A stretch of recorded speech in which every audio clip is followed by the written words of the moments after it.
Dear students, अस्सलाम वालेकुम। आज की इस क्लास में हम सेकेंड ईयर फिजिक्स का एक topic first law of thermodynamics, जिसको मैंने पिछली क्लास में कंप्लीट किया था, उसके डिफरेंट एप्लीकेशंस को और डिफरेंट प्रोसेसेस को देखेंगे। फर्स्ट लॉ ऑफ थर्मोडायनेमिक्स, ये जो चैप्टर है, चैप्टर नंबर 16, इसके सबसे इंपॉर्टेंट टॉपिक में से ये प्रोसेसेस हैं जो मैं इस लेक्चर में डिस्कस करने जा रहा हूँ। और आप ये देखेंगे कि मुतवातिर कई दफ़ा एग्जामिनर ये पेपर में पूछ चुका है। अगर आप पिछले 10 सालों के भी पेपर्स का एनालिसिस करें तो आपको पता चलेगा कि ये एग्जामिनर की तरफ से most you can say favourite topics हैं। आज की इस क्लास में हम आइसोबैरिक प्रोसेस को समझेंगे, और ये जो लेक्चर सीरीज है इसके अंदर हमारा जो नेक्स्ट लेक्चर होगा वो इंशाल्लाह आइसोकोरिक प्रोसेस, और फिर उसके बाद जो रिमेनिंग दो प्रोसेस हैं उसको हम कवर करेंगे। अगर आपने इससे पहले फर्स्ट लॉ ऑफ थर्मोडायनेमिक्स की वीडियो मेरी नहीं देखी है तो जाकर पहले वो वीडियो देख लें, ताकि आपको आज की क्लास का जो कॉन्सेप्ट है वो क्लियर हो जाए, क्योंकि उस फाउंडेशन के बिना इसको समझना थोड़ा सा मुश्किल होगा। सबसे पहले ये बात समझ लें कि प्रोसेस से आपके जहन में जो एक चीज आती है ना, कि प्रोसेस का मतलब किसी चीज की मूवमेंट, किसी काम का होना, किसी वर्क का परफॉर्म होना, तो आइसोबैरिक प्रोसेस में प्रोसेस का मतलब वही है। अच्छा, आइसोबैरिक में जो वर्ड है आइसो, आप याद रखें, आइसो का मतलब होता है सेम या कांस्टेंट, और बैरिक्स का जो वर्ड है यहाँ पे उसका ताल्लुक है प्रेशर के साथ। तो अगर इसके नाम को हम इस तरह से डाइसेक्ट करें तो हमें पता चलता है कि आइसोबैरिक प्रोसेस कोई ऐसा काम होगा जिसके अंदर थ्रू आउट द प्रोसेस, उस काम के पूरे काम के दौरान प्रेशर जो है सिस्टम का वो कांस्टेंट रहेगा। एक ऐसा प्रोसेस जिसके अंदर सिस्टम का प्रेशर कांस्टेंट रहता है उसको कहते हैं आइसोबैरिक प्रोसेस।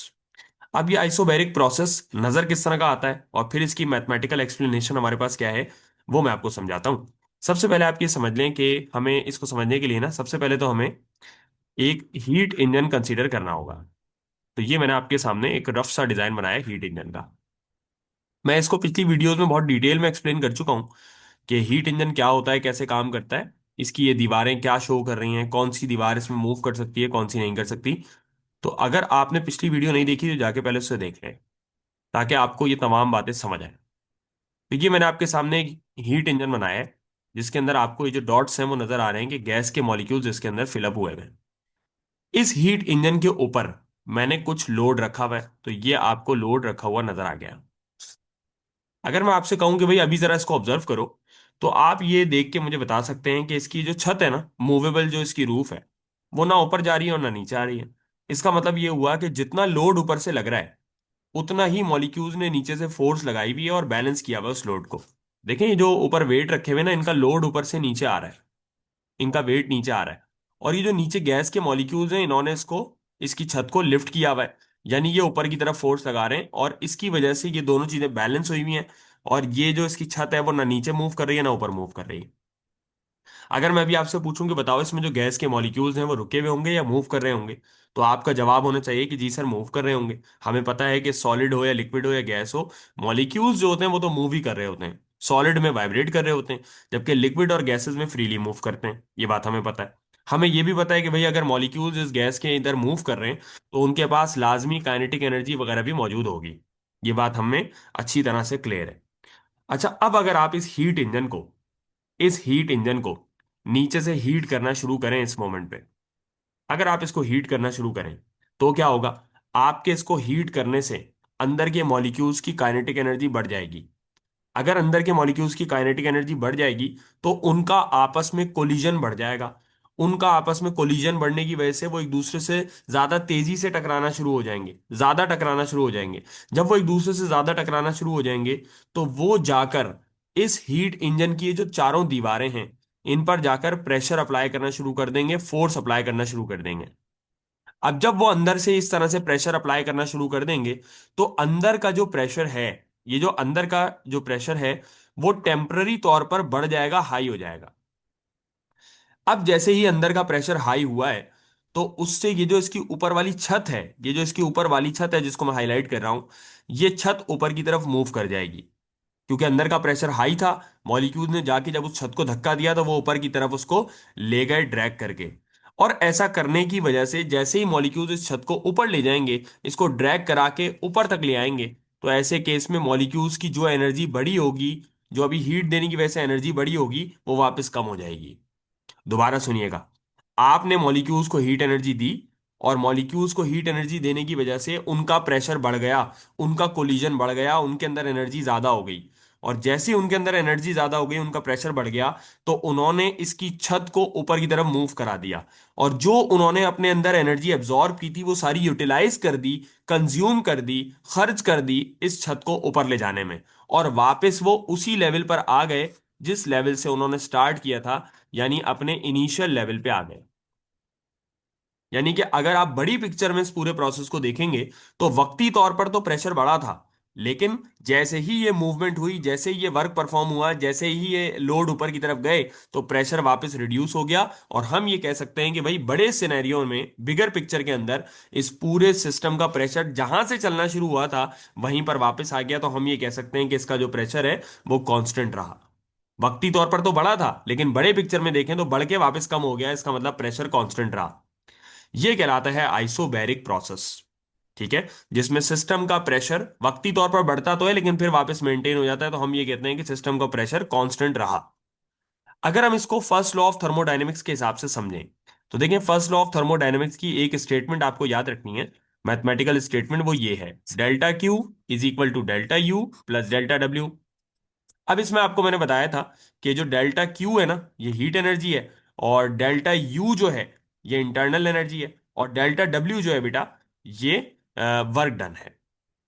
अच्छा, अब यहां तक का काम करने के बाद आपने यहां लिखना है कि सिंस, भाई हम ये जानते हैं कि ये जो वर्क है ना, वर्क, इसका फॉर्मूला यहां पर हम एक यूज करेंगे, P delta we, pressure into volume. अगर मैं इसको इस इक्वेशन नंबर 1 में सब्स्टिट्यूट कर दूं, तो सब्स्टिट्यूट करने पर मुझे मिल जाएगा delta Q is equal to delta U plus P delta V. ये मेरे पास इसकी एक इक्वेशन फॉर्म हो जाएगी आइसोबैरिक प्रोसेस की, जो कि यहां तक मुझे इसको लेकर आना था। और अगर मिसाल के तौर पे, अगर मैं इसको थोड़ा सा और सिंप्लीफाई करूं, तो मैं delta Q is equal to delta U plus P, और ये जो चेंज इन वॉल्यूम है इसको यूं भी कर सकता हूं, V2 माइनस V1। तो सिंपली आपने करना ये है कि जब आप इसको अटेम्प्ट करेंगे सवाल को, और इसको डिस्कस कर लेंगे, एक्सप्लेन कर देंगे, डायग्राम बना देंगे, तो फिर आपने उसके बाद ये वाली इक्वेशन लिखनी है, और इक्वेशन को आपने यहां तक लेकर आना है जहां तक इसको हम जिस रिजल्ट तक इसको लेकर आए हैं। अब सवाल ये है कि ठीक है सर, यहां तक तो ये खत्म हो गया। अब अगर इसकी ग्राफ को हम बनाना चाहें तो ग्राफ कैसे बनेगा? तो सबसे पहले ये बात समझ लें आप कि जो ग्राफ इसका बनेगा वो दो एक्सिस के दरमियान बनेगा, जिसमें एक तरफ आपके पास होगा प्रेशर वाई एक्सिस पे, और एक तरफ होगा वॉल्यूम एक्स एक्सिस पे। अब मैं आपसे ये कहता हूं कि ग्राफ बनाने के लिए आपको पता है आपको लाइन ड्रॉ करनी पड़ेगी कोई। तो ग्राफ बनाने के लिए सबसे पहले आप रैंडमली कोई एक पॉइंट लगा लें। तो मैं यहाँ पे एक पॉइंट लगा लेता हूँ, और अब हमें ये देखना है कि यहाँ हो क्या रहा है असल में। देखिए यहां पर ना हमारे जो पूरा सिस्टम, पूरा जो प्रोसेस है, इसके अंदर प्रेशर चेंज नहीं हो रहा। ठीक है, वॉल्यूम तो बढ़ रही है, सिस्टम की साइज तो बढ़ रहा है, लेकिन प्रेशर चेंज नहीं हो रहा। अब जरा ग्राफ पे आ जाए। अब बेटा जरा गौर से देखिएगा कि अगर हम इस पॉइंट से ऊपर मूव करते हैं, अगर हम इस पॉइंट से ऊपर मूव करते हैं तो प्रेशर बढ़ जाएगा। हमें ऊपर तो मूव नहीं करना क्योंकि प्रेशर नहीं बढ़ रहा। अगर हम इस पॉइंट से नीचे मूव करते हैं, इसका मतलब प्रेशर कम हो जाएगा, लेकिन हमारा प्रेशर तो सेम है, तो इसका मतलब हमें नीचे भी मूव नहीं करना। अब अपने पास दो ऑप्शन बचते हैं, या तो हम लेफ्ट मूव करें या हम राइट मूव करें। या तो हमने लेफ्ट मूव करना है या राइट मूव करना है, क्योंकि प्रेशर तो चेंज नहीं होने वाला, इसलिए ग्राफ ना ऊपर जाएगा ना नीचे जाएगा। अब हमें यह देखना है कि क्या हमें राइट मूव करना है या हमें लेफ्ट मूव करना है। तो राइट और लेफ्ट पे देखें कौन सी चीज चल रही है, वॉल्यूम चल रही है। अब आप ये देखें कि यहां पर वॉल्यूम के साथ हो क्या रहा है। देखें जैसे ही आपने इसको हीट एनर्जी दी ना, तो इस सिस्टम का साइज बढ़ गया। इस पूरे हीट इंजन ने ये एक्सपेंड हुआ, ऊपर की तरफ चला गया, यानी कि वॉल्यूम बढ़ गई। और वॉल्यूम बढ़ गई इसका मतलब ये हुआ कि हमने यहां पर लेफ्ट साइड पे मूव नहीं करना, बल्कि मूव करना है राइट साइड के ऊपर। तो आप जो अगला पॉइंट लगाएंगे ग्राफ का, वो इसी के आगे होगा और राइट साइड पे होगा। बात को समझिएगा, ये होगा इसका इनिशियल पॉइंट, और ये होगा इसका फाइनल पॉइंट। इसको मैं पॉइंट नंबर 1, पॉइंट नंबर 2 भी कह सकता हूं। और अब जो ग्राफ बनेगा इनके दरमियान वो ये होगा, this graph is parallel to X axis. ठीक है, क्योंकि यहां पे प्रेशर चेंज नहीं हो रहा। अगर प्रेशर चेंज होता तो ये ग्राफ या तो ऊपर मूव करता है या नीचे मूव करता। क्योंकि प्रेशर चेंज नहीं हो रहा तो ना ये ग्राफ ऊपर जाएगा ना नीचे जाएगा, बस ये लेफ्ट या राइट पे मूव करेगा। और ये अभी राइट पे मूव क्यों किया है, इसलिए मूव किया है क्योंकि वॉल्यूम बढ़ गई है। ठीक है, अगर वॉल्यूम कम हो रही होती तो मैं इसी ग्राफ को पीछे की तरफ लेके चला जाता। So that was all about this topic. अब हम चलते हैं नोट्स की तरफ और देखते हैं कि अगर पेपर में ये आए तो हमने इसको किस तरह से अटेम्प्ट कर।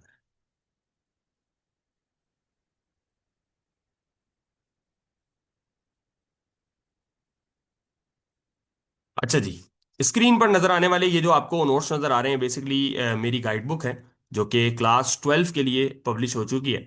सो उसके अंदर से मैं आपको आइसोबैरिक प्रोसेस दिखा रहा हूँ। पेपर में अगर ये आता है तो आपने इसको उतना ही अटेम्प्ट करना है जितना यहाँ पे लिखा हुआ है।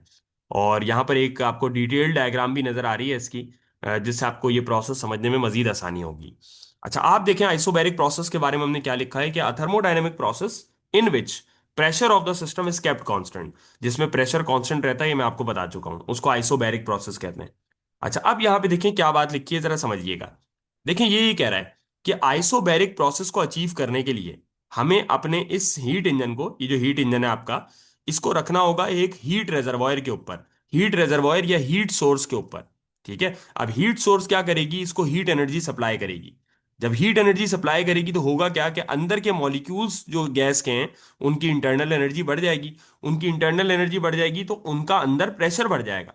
उनका प्रेशर बढ़ जाएगा तो वो जाकर सिस्टम की दीवारों पे फोर्स लगाएंगे, प्रेशर लगाएंगे, और उसकी वजह से वो सिस्टम को ऊपर की तरफ लिफ्ट कराएंगे। तो अगर आप इन दोनों पिक्चर्स में कंपेयर करो तो देखो, एक तरफ ब्लॉक नीचे है और एक तरफ ब्लॉक ऊपर है। यानी कि मॉलिक्यूल्स जो है ना, फाइनल वाली पिक्चर में देखो कि उस ब्लॉक को ऊपर की तरफ लिफ्ट करा के ले गए, उस पिस्टन को ऊपर की तरफ लिफ्ट करा के ले गए।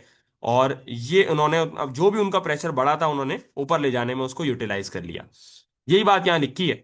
और इसको मैथमेटिकली जैसे मैंने आपको करके दिखाया, तो मैथमेटिकली इसको कुछ इस तरीके से आप रिप्रेजेंट करेंगे और ग्राफिकली इसको कुछ इस तरीके से रिप्रेजेंट करेंगे।